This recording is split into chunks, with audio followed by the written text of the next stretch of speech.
আসসালামু আলাইকুম। তারেক রহমান প্রধানমন্ত্রী হিসেবে শপথ নিয়েছেন, 10 দিনও হয়নি।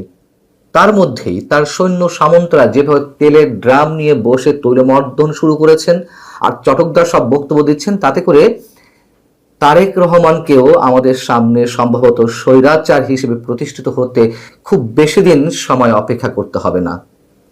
এই সৈন্য সামন্তরাই তো যে কোনো রাজা, বাদশাহ, রাষ্ট্রপতি, প্রধানমন্ত্রীকে ভুল পথে পরিচালিত করেন। রাজা বাদশারা কিংবা আমাদের প্রধানমন্ত্রীরা তারা এক ধরনের হিপনোটাইজড হয়ে পড়েন তাদের কারণে। আমরা তেমনটি দেখছি এই গত 10 দিনে একের পর এক নানান ধরনের চটকদার বক্তব্য, তার সৈন্য সামন্তদের নানান ধরনের এক ধরনের বিভ্রান্তিকর কথাবার্তা। যেমন সাম্প্রতিক সময়ে বা গত শনিবার নতুন নিয়োগকৃত পুলিশের আইজি মিস্টার আলী হোসেন ফকির যেই মন্তব্যগুলো করলেন, যে কথাগুলো বললেন, তা রীতিমতন আতঙ্কের। যেমন তিনি বললেন যে মাদক কারবারিরা, ছিনতাইকারীরা, কিশোর গ্যাংয়ের সদস্যরা জামিন পেয়ে আবার তারা পুরানো অপরাধে লিপ্ত হয়ে পড়েন, এটা সত্য কথা।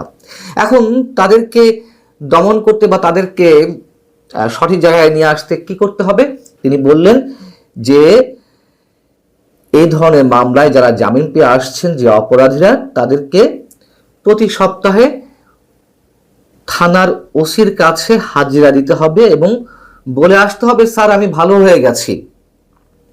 সাদামাটাভাবে তার এই বক্তব্যকে অনেকেই সাধুবাদ জানাতে পারেন, কিন্তু এর ভেতরে আসলে কি লুকিয়ে রয়েছে, ভেতরের বিষয়গুলো কি?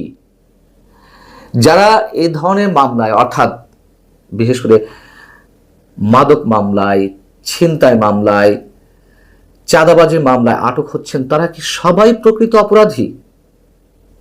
আর তাদেরকে সঠিক জায়গায় আনার জন্য কিংবা চাঁদাবাজি, কিশোর অপরাধ কিংবা ছিনতাই প্রতিরোধের জন্য এগুলোই কি পন্থা?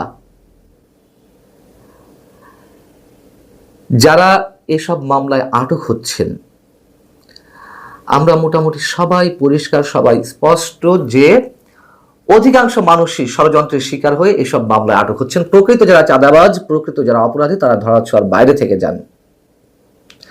যেমন ডক্টর ইউনূস সরকারের সময় সন্ত্রাস বিরোধী আইনের যথেচ্ছা ব্যবহার হয়েছে, যেই মামলায় যে ধরনের ধারায় আমাকে কিংবা সাংবাদিক আনিস আলমগীরকেও জেলে থাকতে হয়েছে, বা আনিস আলমগীর এখনো রয়েছেন। আমরা সন্ত্রাসী, এবং সেটি নয় বাদ দিলাম, এই যে সন্ত্রাস বিরোধী আইনে যে একের পর এক শত শত হাজার হাজার মানুষকে আটক করা হয়েছে, আমি সাক্ষী, তাদের অনেককে সন্ত্রাস বিরোধী আইনের ধারা থেকে বাদ দিয়ে কাউকে কাউকে ছিনতাই মামলায় দেওয়া হয়েছে, কাউকে কাউকে চাঁদাবাজির মামলায় দেওয়া হয়েছে। কেমন?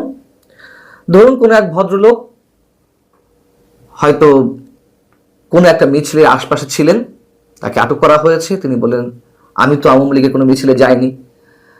তখন তার সাথে একটা রফা দফায় গেল পুলিশ। আচ্ছা ঠিক আছে, কত টাকা দিবেন, আপনাকে ছেড়ে দেওয়া হবে। ধরে যখন এনেছি তখন তার সরাসরি ছেড়ে দেওয়া যাবে না, ওত পেতে আছে আমাদের বিরুদ্ধে লোকজন, তারা নানান কথা বলবে। এক কাজ করি, আপনাকে ছোট্ট একটা মামলায় দিই, কত টাকা দিবেন? তো ওই বেচারা তো দেখলো যে যদি সত্যি সত্যি সন্ত্রাস বিরোধী আইনে তাকে মামলায় জড়িয়ে দেওয়া হতো, তাকে মাসের পর মাস কারাগারে থাকতে হতো, হচ্ছে বরং ছোট কোনো মামলায় দেওয়া হলে তিনি দ্রুত বেরিয়ে আসবেন, তার ব্যবসা বাণিজ্য আবার নিয়ন্ত্রণ করা যাবে। হচ্ছে কিছু টাকা যদি যায়, কত টাকা? 2 লাখ, 5 লাখ, 10 লাখ টাকায় কন্ট্রাক্ট হলো। যখন বলা হয় যে কি মামলায় দিবেন, ওই ছোটখাটো একটা ছিনতাই মামলা। এখন ছিনতাই মামলা শুনেই অনেকে ছি না না, এই মামলা কেন দিবেন, আমার তো সারা জীবনের জন্য একটা রেকর্ড থেকে যাবে। আচ্ছা সন্ত্রাস বিরোধী মামলাতেই দেন, কি আর করবেন, কিন্তু ধারাটা কম দেখে দেন। তো সন্ত্রাস বিরোধী মামলা দেওয়া হলো। আবার কেউ কেউ যখন বোঝেন না এই মামলাটা আরো জটিল, আচ্ছা ছিনতাই মামলা দিয়ে দেন, অথবা চাঁদাবাজি মামলায়। এইভাবে অসংখ্য মানুষ এখনো পর্যন্ত কারাগারে অন্ধ প্রকোষ্ঠের মধ্যে রয়েছেন। জুলাই কেন্দ্রিক যত মামলা হয়েছে, হত্যা মামলা কিংবা অ্যাটেম্পট টু মার্ডার, এইসব মামলায় যারা আটক হয়েছেন তারা সবাই অপরাধী। তাদের অনেকের কাছে চাঁদা দাবি করা হয়েছিল, চাঁদা না দেয়ায় তাদেরকে হত্যা মামলায় ঢুকিয়ে দেওয়া হয়েছে। অথবা ছেলের সাথে মেয়ের প্রেম, ছেলের বাবা বা মেয়ের বাবা ওই ছেলে বা মেয়ের বাবাকে, মানে প্রতিপক্ষকে, চাঁদাবাজি মামলায় আটকে দিয়েছে যিনি ক্ষমতাশালী। তো তাদেরকে জামিনে বেরিয়ে এসেও হাজিরা দিতে হবে ওসির সামনে, গিয়ে বলে আসতে হবে, স্যার আমি ভালো হয়ে গেছি। আর যারা প্রকৃত অপরাধী তারা যদি বেরিয়েও আসে, তারা প্রতি সপ্তাহে যাবে ওসির কাছে, ওসি তাদেরকে দেখে এমনি এমনি ছেড়ে দেবে, কোনো ধরনের রফাদফা হবে না। আমাদের সেই অতি সুন্দর সত্য যুগের কালচার গড়ে উঠেছে। এর আগে রাজশাহী রেঞ্জের ডিআইজি মিস্টার শাহজাহান সাহেব তিনি মন্তব্য করলেন যে নিষিদ্ধ ঘোষিত বা ফ্যাসিস্ট সংগঠনের কোনো সদস্য নেতাকর্মী জামিনে বের হলে তাকে যেন শোন অ্যারেস্ট দেখানো হয়। তিনি তার অধীনে 8 জেলার এসপির কাছে এরকম লিখিত নির্দেশনা দিলেন, যদিও পরে ভুল পাল্টে দিয়েছেন, কিন্তু বলেছিলেন তো। আমরা দেখলাম যে আমাদের সড়ক মন্ত্রী তিনি চেয়ারে বসার সঙ্গে সঙ্গে মন্তব্য করে বসলেন যে সড়কে পরিবহনের চাঁদা যেটা বলা হয়, আমি সেটাকে চাঁদা হিসেবে দেখি না বা বলি না। মালিক সমিতি, শ্রমিক সমিতি যারা আছে তাদের কল্যাণে এটা ব্যয় হয়, এটা অলিখিত বিধির মতো। চাঁদা আমি সেটাকে বলতে চাই যেটা কেউ দিতে চায় না বা বাধ্য করা হয়। বাধ্য করা হবে কেন? এগুলো সব অলিখিত নিয়ম হয়ে গেছে, আপনি জানেন না? এবং এই চাঁদাবাজির কারণে মূল্যস্ফীতি কতটা চাপ বাড়ছে আপনি জানেন না? উত্তরবঙ্গের কোন একটা জেলা থেকে ঢাকা পর্যন্ত একটি ট্রাক, পণ্যবাহী ট্রাক আসতে কত জায়গায়, কত ঘাটে ঘাটে চাঁদা দিতে হয় আপনি জানেন না? সবই তো সমঝোতার ভিত্তিতে। যখন যে দল ক্ষমতা আসে সেই দলের নেতাদের নিয়ন্ত্রিত যে সংগঠন থাকে তাদের অধীনে এই চাঁদাবাজিগুলো হয়। আর কিভাবে একের পর এক বয়ান দিচ্ছেন আমাদের দায়িত্বশীল ব্যক্তিরা, চটকদার সব বক্তব্য দিচ্ছেন। আমাদের আইজিপি আলী হোসেন ফকির সাহেব আরো কি বললেন যে প্রধানমন্ত্রীর 1 নম্বর অ্যাসাইনমেন্ট সমাজে মাদক থাকবে না। এখানেও সেই প্রধানমন্ত্রীর বন্দনা। কেন প্রধানমন্ত্রীর নাম নিতে হবে? কেন মাদক নিয়ন্ত্রণ আপনার নিজের 1 নম্বর অ্যাসাইনমেন্ট নয়?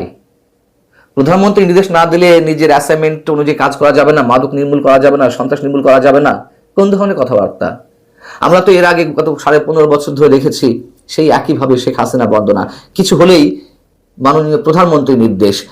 নারায়ণগঞ্জের 7 মার্ডারের আসামি আটক করা হবে, স্বরাষ্ট্রমন্ত্রীকে আমরা বলতে শুনেছিলাম প্রধানমন্ত্রীর নির্দেশে অপেক্ষায় আছে, অর্থাৎ প্রধানমন্ত্রী নির্দেশ না দিলে আসামিদের কাউকে আটক করা যাবে না। যখন প্রধানমন্ত্রী নির্দেশ দিলেন তখন তিনি বলছেন যে প্রধানমন্ত্রীর নির্দেশে আমরা আসামিদের আটকের সর্বাত্মক চেষ্টা করছি।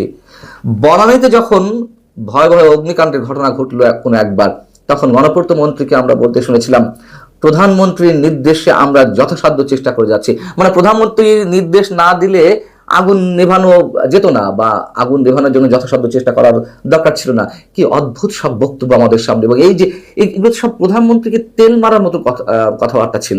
ঠিক এখনো সেই বিষয়গুলো ঘটছে। মাননীয় প্রধানমন্ত্রী তারেক রহমান উদ্দেশ্যে বলতে চাই, সাবধান মাননীয় প্রধানমন্ত্রী।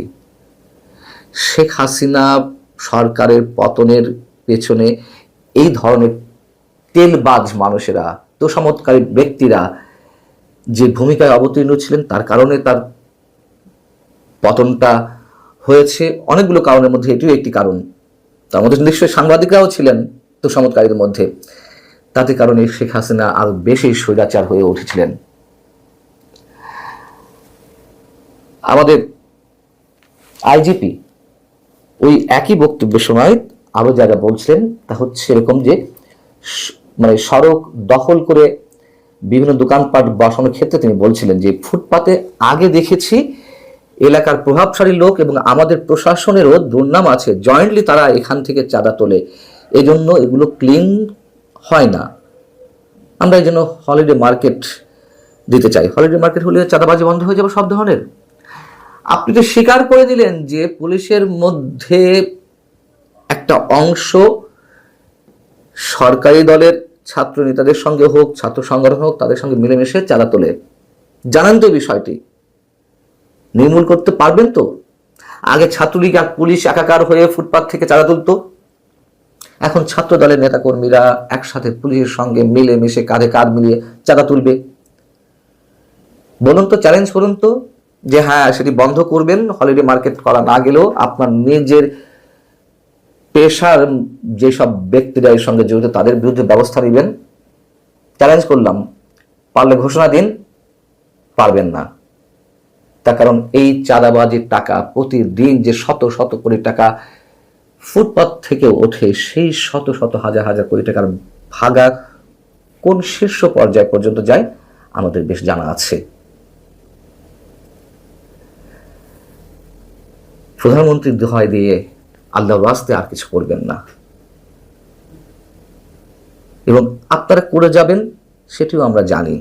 কথায় কথায় প্রধানমন্ত্রীকে টানবেন, তাই দয়া করে প্রধানমন্ত্রী তারেক রহমানের দৃষ্টি আকর্ষণ করছি, আপনি সতর্ক হন এদের কাছ থেকে, অন্তত এই তোষামোদকারীদের কাছ থেকে, এই তৈলমর্দনকারীদের কাছ থেকে, যারা নিজের দায়িত্ব নিজের